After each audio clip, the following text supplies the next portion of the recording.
6 వయసు వచ్చిన ప్రకాష్ రాజు సిగ్గు లేకుండా నేను నాస్తికుడిని, నాకు భగవంతుడంటే నమ్మకం లేదు, నేను ఏ మతానికి చెందినవాడని కాదని చెప్పుకుంటూనే ఈ రోజున శ్రీరాముడి గురించి, ఉత్తరాది నుండి శ్రీరాముడు వలస కూలీగా వచ్చాడు, ఒక తోటలోకి వెళ్ళి మామిడి పళ్ళు తిన్నాడు, ఆ తోట యజమానైన శూర్పణఖ రావణాసురుడు వచ్చి వాళ్ళని డబ్బులు కట్టమన్నాడని, ఈ రామాయణాన్ని ఏదో నాకే తెలుసాను అన్నట్టు, నేనే రచించానని అన్నట్టు పిచ్చి కథలన్నీ చెప్పి ఏదో ఫేమస్ అయిపోదాం అనుకుని ఈ రోజున ప్రకాష్ రాజు మాట్లాడిన మాటలకి ప్రతి ఒక్కరు కూడా అమ్మ నా బూతులు తిడుతున్నారు. అయితే ప్రకాష్ రాజు మాట్లాడినప్పుడు ఆ ఎదురుగుండగా కూర్చొని తప్పట్లు కొట్టే వాళ్ళు ఎవరైతే ఉన్నారో, మరి అక్కడ ఉన్న వాళ్ళు హిందువులు లేరా అంటే అక్కడ కూర్చున్న వాళ్ళందరూ కూడా వేరే మతస్థులా? మరి ప్రకాష్ రాజు ఆ రకంగా మాట్లాడుతుంటే ఒక్కడ కూడా పైకి లేచి ఏంట్రా ఇలా మాట్లాడుతున్నావు, మా దేవుడి గురించి ఎందుకు మాట్లాడుతున్నావు, మా శ్రీరాముడి గురించి నీకేం తెలుసు అని మాట్లాడుతున్నావు, నువ్వు దేవుణ్ణి నమ్మలేని వాడు ఆ శ్రీరాముడి గురించి ఎందుకు మాట్లాడుతున్నావు అని ఎవ్వడు కూడా ఒక్కడ కూడా లేచి ఎందుకు అడగలేదు? ప్రకాష్ రాజు తల్లి చనిపోతే క్రైస్తవ మతానికి చెందిన వాళ్ళ సాంప్రదాయ ప్రకారం అంత్యక్రియలు చేసినప్పుడు అందరూ కూడా శభాషాన్ని మెచ్చుకున్నారు. తల్లి మతాన్ని గౌరవించాడు, తల్లి ఇష్టాన్ని గౌరవించాడని. నిజంగా దేవుడు అంటే నమ్మకం లేకపోవచ్చు, నోరు మూసుకొని కూర్చోవాలి కదా. రామ లక్ష్మణులు వలస కూలీలంట, ఈయన చూసాడా? మరి ఇలాంటి వాళ్ళు ఏ చెప్పులు దండలు వేయాలి మెళ్ళను, ఏ చెప్పు తీసుకుని కొట్టాలని ఈ రోజున హిందువులు అందరూ కూడా మాట్లాడుతున్నారు. ఇతని మీద కేసులు బుక్ అయ్యాయి. మరి ముందు ముందు ఏం జరుగుతుందో చూద్దాం. ఇప్పటికి ఇతనే కాదు, మొన్న రాజమౌళి మాట్లాడారు, ఒకసారి సాయి పల్లవి మాట్లాడింది, ఇంక కమల్ హాసన్ మాట్లాడి, ఇలా చాలామంది పెద్ద పెద్ద వాళ్ళందరూ కూడా హిందువుల గురించి ఏదో ఒకటి వాగడం, మళ్ళీ సారీలు చెప్పడాలు, లేదంటే సైలెంట్గా ఉండడాలు, ఇలాంటివి చాలా జరిగాయి. ఇదే పెద్ద మనుషులు వేరే మతాల గురించి ఎందుకు మాట్లాడరు అంటే దమ్ము లేదు, భయం అనమాట.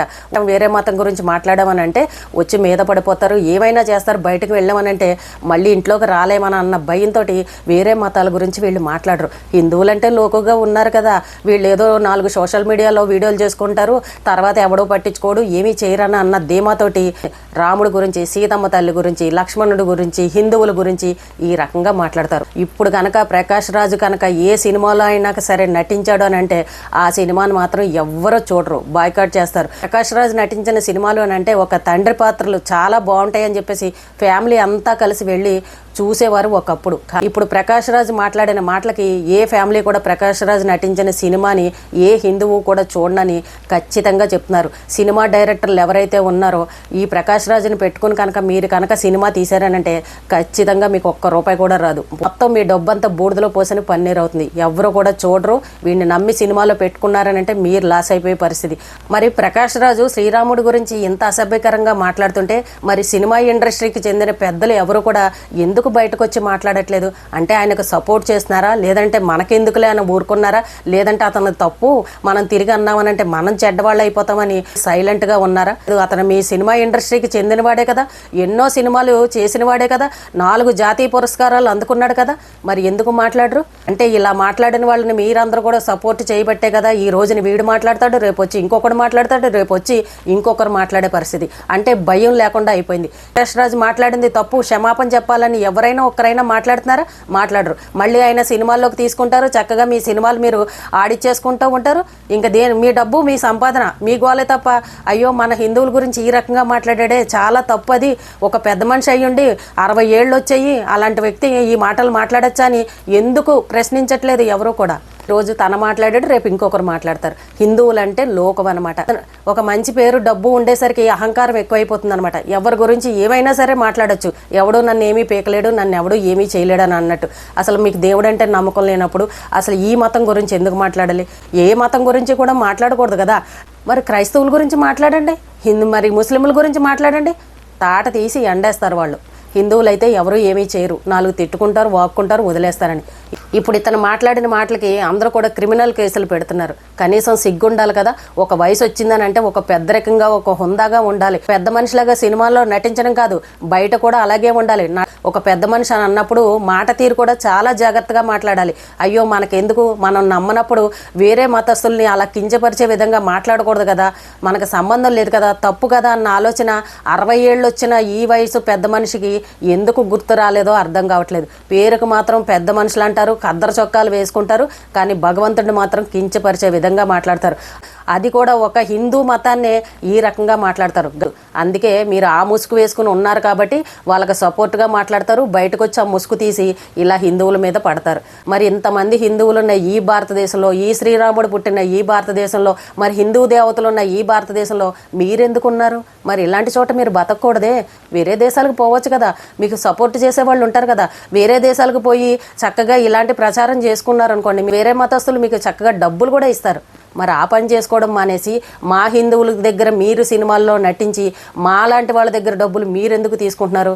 వేరే దగ్గరికి వెళ్ళి చక్కగా వేరే దేశాల్లో వాళ్ళ మతాలకి భజన చేసుకుంటూ అక్కడ బతికారు అనుకో, డాలర్లు బోల్డ్ డబ్బులు ఇస్తారు. వాళ్ళు హ్యాపీగా బతికేయచ్చు. ఇలాగా మీకు నచ్చని చోట మిమ్మల్ని ఎవరు బలవంతంగా ఉండమన్నారు? ఇక్కడ హిందూ సాంప్రదాయాలు ఉన్నాయి, హిందూ దేవతలు ఉన్నారు, హిందువుల గురించే ఇక్కడ ఎక్కువగా మాట్లాడుకుంటూ ఉంటాం. అయినా సరే మీరు ఇక్కడికి వచ్చి ఎందుకు బతుకుతున్నారో అది మీ మనస్సాక్షిగా తెలియాలి. ఒక మతాన్ని ఎప్పుడు కించపరచకూడదు, ఒక మతాన్ని అసభ్యకరంగా మాట్లాడకూడదు, ఒక భగవంతుడి గురించి మనం ఏమీ మాట్లాడకూడదు అని అన్న ఇంకిత జ్ఞానం మీకు ఉంటే ఈ రోజున ఇలాంటి మాటలు మాట్లాడరు. అమ్మ నమ్మిన మతాన్ని మాత్రం బాగా గౌరవిస్తారు, వేరే వాళ్ళ మతాలను మాత్రం ఈ రకంగా కించపరుస్తారు. రాముడి గురించి ఏదో రాముడు ఉన్నప్పుడే మీరు పుట్టారని అన్నట్టు, రాముడు అన్నీ వచ్చి నాకే చెప్పాడని అన్నట్టు ఎంత చక్కగా రామాయణాన్ని కల్పించారో. నిజంగా కొత్త కొత్త స్టోరీలు మీ దగ్గరే వింటున్నాం మేము. ఇప్పుడు ఈ జనరేషన్ పిల్లలకి మీరు ఏమి నేర్పిస్తున్నారు? హిందూ మతం గురించి ఒక స్టేజ్ పైన కూర్చుని ఎదురుగుండగా జనాలను పెట్టుకుని పిల్లల్ని పెట్టుకుని మీరు మాట్లాడే మాటలు ఇవా? అంటే ఒరే హిందూ మతంలో ఏమీ లేదురా, మీరు నమ్మకండ్రా, ఇదంతా ఇదిరా స్టోరీ అని పిల్లలకి మీరు నేర్పిస్తారా? ఒక పెద్ద మనిషి అయ్యుండి మీకంటే చిన్న వయసులో ఉన్న వాళ్ళకి మంచి విషయాలను నేర్పించాల్సింది పోయి ఇలాంటి విషయాలు నేర్పించి తెలియని వాళ్ళకి ఇలాంటి గొడవలు పెట్టించి హిందూ మతాన్ని ద్వేషించండ్రా, అక్కడ ఇలాంటి స్టోరీలు ఏమీ లేవు, ఇవన్నీ కల్పితాలు నేను చూశాను అని మీరు పిల్లలకు నేర్పిస్తున్నారా? మిమ్మల్ని ఎవడడిగాడు శ్రీరాముడి గురించి చెప్పండి అని? ఒకవేళ మీకు తెలియనప్పుడు ఈ టాపిక్ గురించి నేను మాట్లాడను, నేను ఎలాగా దేవుణ్ణి నమ్మను కాబట్టి నన్ను అడగద్దని సైలెంట్గా నోరు మూసుకోవాలి. హిందువుల మనోభావాల్ని ఎందుకు దెబ్బతీస్తున్నారు? ఈ రోజున శ్రీరాముడిని నమ్మేవాళ్ళు హిందువులు ఎవరు కూడా మిమ్మల్ని వదిలిపెట్టరు, ఖచ్చితంగా ప్రశ్నిస్తారు, మీ మీద కేసులు పెడతారు.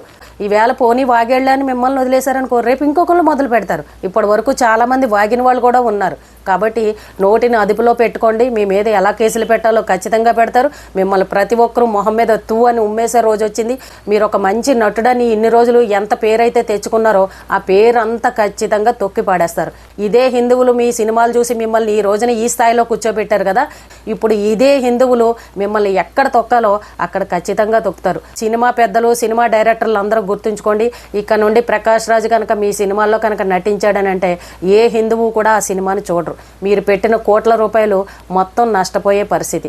ఇన్ని రోజులు సంపాదించుకున్న మంచి పేరు, జాతీయ పురస్కారాలు ఇవన్నీ ఇంకా గంగలో కొట్టుకుపోతాయి. ఒక పెద్ద మనిషి అంటే ఎంత హుందాగా ఉండాలి, మాట ఎంత గౌరవంగా ఉండాలి. వయసు పెరగడంతోనే సరికాదు, బుద్ధి కూడా పెరగాలి. మనకి ఈ వయసులో ఇలాంటి మాటలు మాట్లాడకూడదు. ప్రతి మతాన్ని మనం గౌరవించాలి, ఎవరి ఇష్టం వాళ్ళది అన్న రీతిలో ఉండాలి. మీ అమ్మగారి మతాన్ని మీరు గౌరవించినప్పుడు, ఆవిడ ఇష్టాన్ని మీరు గౌరవించినప్పుడు మరి మా మతాన్ని కూడా గౌరవించాలి కదా. అంటే మీ ఇంట్లో ఉన్న వాళ్ళకి ఒక రకమును, బయట వాళ్ళకి ఒక రకమా? ఇంట్లో ఉన్నప్పుడు ఒక ముసుగు వేసుకుంటారు, బయట వచ్చాక ఆ ముసుగుని తీసేస్తారా? ఇప్పుడు అదే కనబడుతుంది మీలో ఉన్నది ఏంటో. అసలు మీరు ఇప్పుడు ఏ మతం అనేది జనాలందరికీ అర్థమైంది. మీరు ఏ మతం కానప్పుడు నోరు మూసుకుని కూర్చోవాలి. మీకు సంబంధం లేనప్పుడు అలాంటి విషయాలను కలగజేసుకోకూడదు.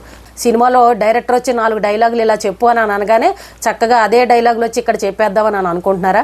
అది సినిమా, ఇది బయట పబ్లిక్లో మాట్లాడుతున్నారు. అలాంటప్పుడు ఒళ్ళు దగ్గర పెట్టుకుని మాట్లాడాలి. ఈ రోజున ఇతను మాట్లాడాడని మనం వదిలేసామని అంటే రేపొద్దున ఇంకొకరు వచ్చి మాట్లాడే పరిస్థితి. అందరూ గుర్తుపెట్టుకోండి, ఈసారి ప్రకాష్ రాజ్ ఏ సినిమాలోనైనా నటించాడని అంటే వాళ్ళ పతనం స్టార్ట్ అయినట్టే. ఎవడు ఆ సినిమాలు చూడు, బాయ్కాట్ చేస్తాడు.